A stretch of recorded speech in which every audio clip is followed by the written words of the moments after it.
Hi hello ನಮಸ್ಕಾರ ವೀಕ್ಷಕರೇ, ನಾನು ನಿಮ್ಮ ಡಾಕ್ಟರ್ ಸಂಹಿತಾ ಉಪಾಧ್ಯಾಯ. ಎಲ್ಲರೂ ಕ್ಷೇಮವಾಗಿದ್ದೀರಾ, ಆರೋಗ್ಯವಾಗಿದ್ದೀರಾ ಅಂತ ಬಯಸ್ತಾ ಇದ್ದೇನೆ ವೀಕ್ಷಕರೇ. ಹಾಗಾದರೆ ಸ್ನೇಹಿತರೆ, ಇವತ್ತಿನ ಒಂದು ವಿಡಿಯೋ ಅಂದರೆ ನಾನು ಮೊದಲೇ ಇದ್ರ ಬಗ್ಗೆ ತುಂಬಾ ವಿಡಿಯೋಗಳನ್ನ ಮಾಡಿದ್ದೆ. ಏನಪ್ಪ ಅದು ಅಂದರೆ UPI ಪೇಮೆಂಟ್ನಲ್ಲಿ ಬದಲಾವಣೆ ಆಗಲಿದೆ ಅಂತ. ಏಪ್ರಿಲ್ 1ರಿಂದ ಇದು ಜಾರಿಗೆ ಬರುತ್ತೆ ಅಂತ ಕೂಡ ನಾನು ಹೇಳಿದ್ದೆ. ಸೊ ಈ ಒಂದು ಬದಲಾವಣೆ ತುಂಬ ಕಷ್ಟಕ್ಕೆ ಈಡಾಗುವಂತೆ ಮಾಡಿದ್ದೆ ಜನರನ್ನು ಅಲ್ವಾ. ಸೊ ನಾನು ಮೊದಲೇ ಹೇಳಿದ್ದೆ, ಸೊ ದೇಶಾದ್ಯಂತ ಆನ್ಲೈನ್ ಒಂದು ಪೇಮೆಂಟ್ನ ನಂಬಿಕೊಂಡಿದ್ದವರ ಪರದಾಟವನ್ನು ನಾನು ಕಾಣ್ತಾ ಇದ್ದೇನೆ. ಸೊ ಹಾಗಾಗಿ ಇದಕ್ಕಿರುವ ಕಾರಣವೇನು ಅದರ ಬಗ್ಗೆ ಕೂಡ ನಾನು ಈ ಒಂದು ವಿಡಿಯೋದಲ್ಲಿ ಹೇಳ್ತೇನೆ. ಸೊ ನೀವೇನು ಮಾಡಬೇಕು, ತಪ್ಪದೇ ಈ ಒಂದು ವಿಡಿಯೋನ ಕೊನೆ ತನಕ ಮಿಸ್ ಮಾಡದೆ ನೋಡಿ ಅಂತ ಹೇಳ್ತೇನೆ. ಹಾಗೆ ನೀವೇನೂ ಕೂಡ ನನ್ನ ಚಾನಲ್ಗೆ ಸಬ್ಸ್ಕ್ರೈಬ್ ಆಗದೆ ನೋಡ್ತಾ ಇದ್ದೀರಾ, ಹಾಗಿದ್ರೆ ಪ್ಲೀಸ್ ಸಬ್ಸ್ಕ್ರೈಬ್ ಆಗಿ, ಶೇರ್ ಮಾಡಿ, ಲೈಕ್ ಮಾಡಿ, ಸಪೋರ್ಟ್ ಮಾಡಿ, ಹಾಗೆ ಕಮೆಂಟ್ ಕೂಡ ಮಾಡಿ ಅಂತ ಹೇಳ್ತೇನೆ. ಹಾಗೆ ಯಾರೆಲ್ಲ ಸಬ್ಸ್ಕ್ರೈಬ್ ಆಗಿದ್ದೀರಾ, ಲೈಕ್ ಮಾಡಿದ್ದೀರಾ, ಶೇರ್ ಮಾಡಿದ್ದೀರಾ, ಸಪೋರ್ಟ್ ಮಾಡಿದ್ದೀರಾ, ಅವರಿಗೆ ಥ್ಯಾಂಕ್ಸ್ ಲಾಟ್ ಅಂತ ಹೇಳ್ತಾ ಫಟ್ ಅಂತ ವಿಡಿಯೋಗೆ ಹೋಗೋಣ ವೀಕ್ಷಕರೇ. ಹಾಗಾದರೆ ಆನ್ಲೈನ್ ಪೇಮೆಂಟ್ ಮಾಡುವ UPI ಸರ್ವಿಸ್ನಲ್ಲಿ ಅಡಚಣೆ ಆಗಿದೆ. So Paytm, PhonePe, Google pay ಗ್ರಾಹಕರಿಗೆ ಪರದಾಟವಾಗಿದೆ. ಸೊ ಭಾರತೀಯ ರಾಷ್ಟ್ರೀಯ ಪಾವತಿ ನಿಗಮ NPCI ಹೇಳಿದ್ದೇನು ಅನ್ನೋದ್ರ ಬಗ್ಗೆ ಕೂಡ ಈ ಒಂದು ವಿಡಿಯೋದಲ್ಲಿ ಹೇಳ್ತೇನೆ. ಸೊ ದೇಶಾದ್ಯಂತ ಇಂದು UPI ಪೇಮೆಂಟ್ ಅಂದರೆ ಈ ಒಂದು ಪೇಮೆಂಟ್ ತುಂಬ ಬದಲಾವಣೆಗಳನ್ನು ತಂದಿದೆ ಅಲ್ವಾ. ಸೊ ಎಲ್ಲಿ ಹೋದರೂ ಗೂಗಲ್ ಪೇ ಅಲ್ವಾ. ಸೊ ಯಾವುದೇ ಶಾಪಿಗೆ ಹೋದರೂ ಅಲ್ಲಿ ಒಂದು ಸ್ಕ್ಯಾನರ್ನ ನಿಮಗೆ ಕಾಣ್ಬೋದು. ಸೊ ಇಷ್ಟಕ್ಕೂ ನಮ್ಮ ದೇಶ ಬದಲಾವಣೆ ಆಗಿದೆ. So UPI, Paytm, PhonePe, Google pay ಸೇವೆಯಲ್ಲಿ ತೊಂದರೆ ಆಗಿದೆ ಈಗಾಗಲೇ. ಸೊ ಆನ್ಲೈನ್ ಪೇಮೆಂಟ್ ನಂಬಿಕೊಂಡಿದ್ದರು ಪರದಾಟ ನಡೆಸುವಂತಾಗಿದ್ದು, ಜೇಬಲ್ಲಿ ಹಣ ಇಟ್ಟುಕೊಂಡು ಓಡಾಡಬೇಕಾದ ಒಂದು ಪರಿಸ್ಥಿತಿ ಎದುರಾಗಿದೆ. ಸೊ ಇಂದು ಬೆಳಗ್ಗೆಯಿಂದಲೇ ಆನ್ಲೈನ್ ಪೇಮೆಂಟ್ ಮಾಡುವ UPI ಸರ್ವಿಸ್ನಲ್ಲಿ ಅಡಚಣೆ ಉಂಟಾಗಿದ್ದು, ಸುಮಾರು 1 ಗಂಟೆಗೂ ಹೆಚ್ಚು ಕಾಲ ಈ ತೊಂದರೆ ಕಾಣಿಸಿಕೊಂಡಿದ್ದು, ಜೇಬಲ್ಲಿ ದುಡ್ಡಿಲ್ಲದ ಗ್ರಾಹಕರು ಹಣಕ್ಕಾಗಿ ಪರದಾಡುವಂತೆ ಆಗಿದೆ.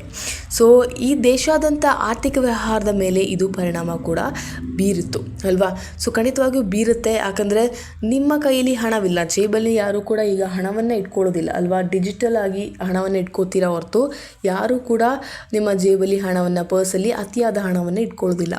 ಆದರೆ ಮುಂಚೆ ಈಗಿತ್ತಿಲ್ಲ ಅಲ್ವಾ. ಸೊ ಅದೇ ಸಕಾಲಕ್ಕೆ ಪೇಟಿಎಂ, ಫೋನ್ಪೇ, ಗೂಗಲ್ ಪೇ ಎಲ್ರಿಗೂ ಕೂಡ 1 hour ಅಥವಾ half an hour ಕೂಡ ಈ ಒಂದು ದೇಶದಲ್ಲಿ ಸ್ಟಾಪ್ ಆಗಿಬಿಟ್ರೆ ತುಂಬಾ ಕಷ್ಟವಾಗುತ್ತೆ. ನಿಮ್ಮ ಸಾವಿರಾರು ವಹಿವಾಟುಗಳು ನಿಂತೋಗುತ್ತೆ ಅಲ್ವಾ. ಸೊ ಎಲ್ಲವೂ ಕೂಡ ಈ ಒಂದು ಗೂಗಲ್ ಪೇ, ಫೋನ್ಪೇ, ಪೇಟಿಎಮ್ನ ನಂಬ್ಕೊಂಡಿರ್ತೀರ. ಸೊ ಈ ಒಂದು ಸಕಾಲಕ್ಕೆ ಪೇಟಿಎಂ, ಫೋನ್ಪೇ, ಗೂಗಲ್ ಪೇ ಕೆಲಸ ಮಾಡದ ಹಿನ್ನೆಲೆಯಲ್ಲಿ ಹಲವಾರು ಜನ ತಮಗಾದ ತೊಂದರೆಯನ್ನು ಸೋಷಿಯಲ್ ಮೀಡಿಯಾದಲ್ಲಿ ಕೂಡ ಹಂಚಿಕೊಂಡಿದ್ರು. ಸೊ UPI ಸರ್ವರ್ ಡೌನ್ಲೋಡ್ ಈ ಒಂದು ಡೌನ್ ಅನ್ನೋ ಟ್ಯಾಗ್ನಲ್ಲಿ ನೆಟ್ಟಿಗರು ಪೋಸ್ಟ್ ಮಾಡ್ತಿದ್ರು. ಸೊ ಕೆಲವೇ ಗಂಟೆಯಲ್ಲಿ 1168ಕ್ಕೂ ಹೆಚ್ಚು ದೂರು ಈ ಒಂದು UPI ಪೇಮೆಂಟ್ 1 ಗಂಟೆ ನಿಂತಾಗಲೇ ಈ ಒಂದು ಇಷ್ಟೊಂದು ದೂರುಗಳು ಬಂತು. ಸೊ ಅದರಲ್ಲಿ ಗೂಗಲ್ ಪೇ, ಪೇಟಿಎಂ ಬಳಕೆದಾರರು ಹೆಚ್ಚಿನ ಸಂಖ್ಯೆ ಆಗಿದ್ರು. ಸೊ ನಿಜಕ್ಕೂ ಇದು ನಿಜ. ಸೊ ನಾನು ಕೂಡ ತುಂಬ ಪರದಾಡ್ಬಿಟ್ಟೆ. ಸೊ ಇದರಿಂದ ಕಷ್ಟ ಆಗುತ್ತೆ ಅಂತ ನಮಗೂ ಗೊತ್ತಾಗುತ್ತೆ. ಸೊ ಒಂದು ಅರ್ಜೆಂಟಿಗೆ ಸ್ವಲ್ಪ ಕ್ಯಾಶ್ ಆದರೂ ನಮ್ಮ ಕೈಲಿ ಇಟ್ಕೋಬೇಕು ಅನ್ನೋಂಥ ಅನಿಸುತ್ತೆ. ಸೊ UPI ಡೌನ್ ಆಗಲಿಕ್ಕೆ ಕಾರಣವೇನು ಅದ್ರ ಬಗ್ಗೆ ಕೂಡ ಈ ಒಂದು ವಿಡಿಯೋದಲ್ಲಿ ಹೇಳ್ತೇನೆ. ಸೊ UPI ಸರ್ವರ್ ಡೌನ್ ಆದ ಹಿನ್ನೆಲೆಯಲ್ಲಿ ಭಾರತೀಯ ರಾಷ್ಟ್ರೀಯ ಪಾವತಿ ನಿಗಮ NPCI ಈ ಬಗ್ಗೆ ಸ್ಪಷ್ಟನೆ ನೀಡಿದೆ. ಅದೇನಪ್ಪ ಅಂದರೆ UPI ತಾಂತ್ರಿಕರ ಸಮಸ್ಯೆಗಳನ್ನು ಎದುರಿಸುತ್ತಿದೆ. ಈ ಹಿನ್ನೆಲೆಯಲ್ಲಿ ಭಾಗಶಃ UPI ವಹಿವಾಟು ಕುಸಿತವಾಗಿದೆ. ನಾವು ಆದಷ್ಟು ಬೇಗ ಈ ಸಮಸ್ಯೆಯನ್ನು ಪರಿಹರಿಸುವ ಕಾರ್ಯದಲ್ಲಿ ನಿರತರಾಗಿದ್ದೇವೆ ಅಂತ ಕೂಡ ಅವರು ಹೇಳಿದರು. ಈ ಅಡಚಣೆಗಾಗಿ ಗ್ರಾಹಕರಲ್ಲಿ ವಿಷಾದಿಸುತ್ತೇವೆ ಅಂತ ಕೂಡ NPCI ತಿಳಿಸಿತ್ತು. ಸೊ ಈಗಂತೂ ಪ್ರತಿಯೊಬ್ಬರು UPI ಮೂಲಕ ಹಣ ಪಾವತಿ ಮಾಡುವ ಅಭ್ಯಾಸ ರೂಢಿಸಿಕೊಂಡಿದ್ದಾರೆ. ಇದಕ್ಕಾಗಿ ಆನ್ಲೈನ್ ಪೇಮೆಂಟ್ ವೇದಿಕೆಗಳಾದ ಪೇಟಿಎಂ, ಫೋನ್ಪೇ, ಗೂಗಲ್ ಪೇಯನ್ನು ಬಳಸಲಾಗುತ್ತೆ. ಸೊ ಅವುಗಳ ಅವಲಂಬಿತರಾಗಿರುವುದರಿಂದ ಸಾಕಷ್ಟು ಮಂದಿ ತಮ್ಮ ಜೇಬಿನಲ್ಲಿ ಹಣ ಇಟ್ಟುಕೊಳ್ಳುವುದನ್ನೇ ಬಿಟ್ಟಿದ್ದಾರೆ. ಸೊ ಮರೆತು ಹೋಗ್ಬಿಟ್ಟಿದ್ದಾರೆ ಅಂತಲೇ ಹೇಳ್ಬೋದು. ಇದೀಗ ದಿಢೀರ್ ಸಮಸ್ಯೆ ಎದುರಾಗಿರುವುದರಿಂದ ಜೇಬಲ್ಲಿ ದುಡ್ಡು ಇಲ್ಲದೆ ಪರದಾಡುವಂತಾಗಿದೆ. ನಿಜಕ್ಕೂ ಇದು ಒಂದು ನಮಗೆ ಹಣ ಇಲ್ಲದಿದ್ದರೆ ಹೇಗಾಗುತ್ತೆ ನಮಗೆ ಅನ್ನೋದ್ರ ಬಗ್ಗೆ ಕೂಡ ಕಲಿಸಿಕೊಟ್ಟು ಅಲ್ವಾ. ಸೊ ಹಣ ಡಿಜಿಟಲ್ ಆಗಿಯೂ ಇಂಪಾರ್ಟೆಂಟ್. ಸೊ ಈ ಒಂದು ಕ್ಯಾಶ್ ಕೂಡ ಇಂಪಾರ್ಟೆಂಟ್ ಅಂತ ನಾನು ಹೇಳ್ತೇನೆ. ಬಿಕಾಸ್ ಯಾವತ್ತೂ ನಮಗೆ ಈ ಒಂದು ಆನ್ಲೈನ್ ಪೇಮೆಂಟ್ಗಳಾಗಿರಲಿ, ಆನ್ಲೈನ್ ಆಗಿರಲಿ, ಡಿಜಿಟಲೀಕರಣವಾಗಿರಲಿ, ಇದನ್ನ ನಮಗೆ ನಂಬ್ಕೊಂಡು ಎಲ್ಲಿಗೂ ಕೂಡ ಹೋಗಲಿಕ್ಕೆ ಆಗೋದಿಲ್ಲ. ಸೊ ನಿಮ್ಮ ಕೈಲಿ ಸ್ವಲ್ಪ ಕ್ಯಾಶ್ ಅಟ್ಲೀಸ್ಟ್ ಹೋಗಿ ಬರೋಕ್ಕಾದರೂ, ಮನೆಗೆ ವಾಪಸ್ ಬರೋಕ್ಕಾದರೂ ಇರುವ ಒಂದು ಕ್ಯಾಶ್ ನಿಮ್ಮಲ್ಲಿ ಇರಬೇಕು ಅಂತ ನಾನು ಹೇಳ್ತೇನೆ ವೀಕ್ಷಕರೇ. ಬಿಕಾಸ್ ಎಲ್ಲವೂ ಕೂಡ ನಿಮ್ಮ ಈ ಒಂದು ಫೋನಲ್ಲಿ ಇಟ್ಕೊಂಡ್ರೆ ಅಟ್ಲೀಸ್ಟ್ ಏನೋ ಆಯಿತು, ನಿಮ್ಮ ಫೋನ್ ಕೆಳಗಡೆ ಹೋಗಿ ಬಿದ್ದು ಒಂದು ನಾಶವಾಯಿತು ಅಂತ ಅಂದರೂ ಕೂಡ ನಿಮಗೆ ಈ ಒಂದು ಪೇಮೆಂಟ್ ಮಾಡಲಿಕ್ಕೆ ಕ್ಯಾಶ್ ಇರೋದಿಲ್ಲ ಕೈಯಲ್ಲಿ. ಸೊ ನೀವು ಯೋಚನೆ ಮಾಡ್ಕೋಬೇಕು ಎಲ್ಲದಕ್ಕೂ.